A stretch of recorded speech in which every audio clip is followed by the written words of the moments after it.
Сәлем достар, бүгін сіздермен осындай жұп-жұмсақ медовиктің рецептісімен бөлісетін боламын. Сондықтан да каналдан алыстамаңыздар және де міндетті түрде үйдегілерге жасап беріңіздер, себебі оларға 100% бұл торт ұнайтын болады. Және де менімен бірге болыңыздар. Ең алдымен видеоны қарамас бұрын каналыма жазылып, колокольчикті қосып қойыңыз және де лайк басуды ұмытпаңыз, сонда видеолар көбірек шығатын болады.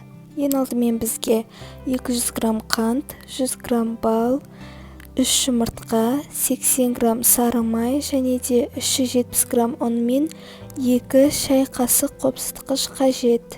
Жұмыртқамызға 200 грамм қант қосып, жақсылап тұрып миксерлейміз. Көпіргенше миксерлеу керек.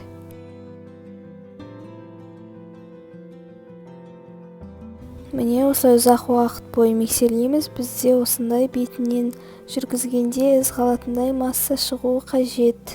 Бұл жұмыртқалы массамызды бөлек осындай ыдысқа құйып аламыз да, қазір отқа қойып осылай араластырамыз. Міне осылай тоқтамай араластырып тұратын боламыз. Және де біраз араластырғаннан кейін үстіне заттарымызды кезекпен қосамыз. Алдымен майымызды қосып араластырамыз. Содан кейін балымызды және ұнымызды қосатын боламыз. Міне балымызды да қосамыз. Ұзақ уақыт бойы ерігенше тоқтамай араластырамыз және де қазір ұнымызды да қосамыз. Массамыз қою болғанша ұнымызды отта араластырып тұра береміз. Ал кейін қоюланған кезде оттан түсіретін боламыз. Және де күйіп кетпеуін қадағалап тұрыңыз. Міне осылай біраз қоюланғанда оттың астын өшіреміз. Және де қазір біраз суға уақыт береміз. Шамамен 20-30 минуттан кейін суиды. Осылай столдың үстіне алатын боламыз. Аздап қолға жабысқа, қазір бұған тағы да ұн қосып, қолға жабыспайтындай илейтін боламыз.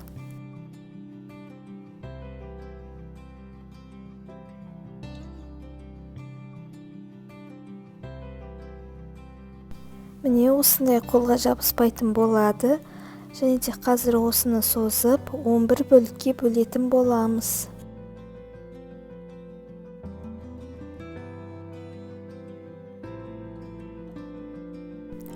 Осылай 11 бөлікке бөліп шығамыз. Әрбір бөлікті шамамен бірдей қылуға тырысыңыздар.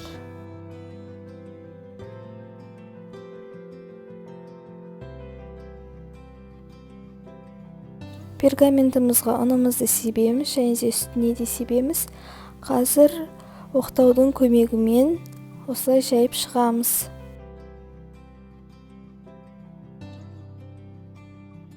Міне осылай жаямыз. Ең бастысы жұп-жұқа қылып жайыңыздар және де домалақ қылудың қажеті жоқ, себебі пысқаннан кейін форманың көмегімен жандарын алып тастайтын боламыз. Осылай формамен өлшеп алуға болады, себебі қазір сіз күткеннен кішкентай болып қалмауы керек. Және де шанышқының көмегімен тесіп шығуды ұмытпаймыз. 180 градуста 3-5 минут аралығында пісіреміз. Бізде осылай пісіп шығады және де бірден осылай жандарын алып тастайтын боламыз, себебі қатып қалмауы қажет. Бұл жандарын басқа бір ыдысқа аламыз қазір, себебі бұлар әрлеуге керек болады. Міне менде осындай 11 корж шықты. Міне осы қалғандарын үгітіп әрлейтін боламыз. Подложкамызға кремімізді жағамыз және де оның үстіне коржымызды қойып, үстіне кремін тағы да жағатын боламыз. Бұл менде пломбир кремі.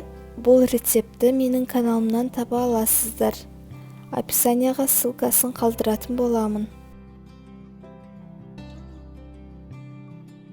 Міне осылай кремімізді құйып, жан-жағына жағып шығатын боламыз.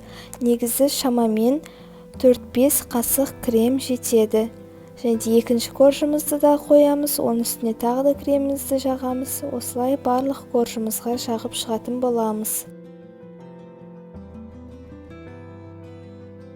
барлық коржымызды осылай кезек-кезекпен қойып, кремін жағып, осылай жасап шығамыз. Соңғы корждарымызды да қоямыз және ең соңғы корждың үстіне барлық кремді құямыз. Және де холодильникқа шамамен 1 сағатқа қойып, қатуына мүмкіндік береміз. Бағанағы қалғанын осылай үгітіп, жандарын солардың көмегімен осылай әрлейміз. Және де менде бұл классикалық түрде әрлеу, сіздер басқаша әрлесеңіздер де болады. Және де әрлеп болған соң тортымызды 3-4 сағатқа бетін жауып холодильникке қоямыз, себебі кремі сіңуі керек, сонда ғана торт жұп-жұмсақ болып шығады. Міне бізде осындай торт шығады. Мен және бетіне жазу қостым. Менің каналыма жазылып, лайк басуды ұмытпаңыздар. Сау болыңыздар, келесі кездескенше.